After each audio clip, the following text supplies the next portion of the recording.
I want to do a quick video summarizing a video I did years ago called Understanding Chronic Headaches.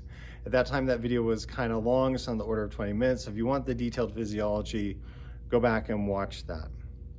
Simplifying chronic headaches down to a few variables, it's important to understand based on the current data that it now has been confirmed that those who have migraines have a higher chance of having Hashimoto's thyroiditis, that's the immune response to the thyroid. One way I described it today would be, think of bees swarming around a nest. Well, there's not just going to be bees here, there can be bees in the periphery as well.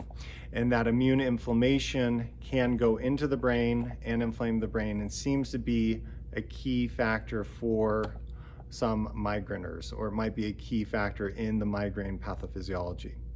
With a migraine headache, frequently we will have normal blood flow, followed by a drop in blood flow, followed by an increase in blood flow, and then a return basically to baseline. And that is the blood flow pattern of migraine headaches. There can also be a crescendoing response of sensitivity to painful stimuli from the head in migraineurs as well. So it's not just that there is so much inflammation going on, there can actually be a sensitivity to inflammation and pain from a neurological perspective called nociceptive sensitivity going on as well. Blood sugar is hugely important for migraine sufferers. And frequently I see migraine patients, and this is in literature, where blood sugar will go up and down. They have reactive hypoglycemia. It's really hard on the mitochondria, which are part of our cells that make energy, when blood sugar is fluctuating so greatly.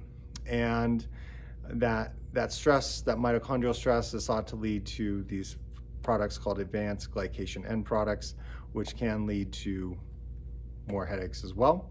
And then we have mast cell responses. So I did a whole video on mast cell activation syndrome and headaches.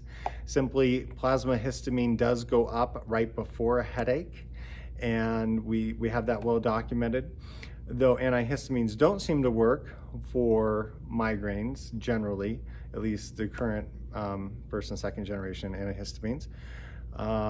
It is interesting that mast cells produce other things than histamine. So it's thought that these mast cells may be discharging other inflammatory mediators, inflaming parts of the brain and the meninges where we may have more pain receptors.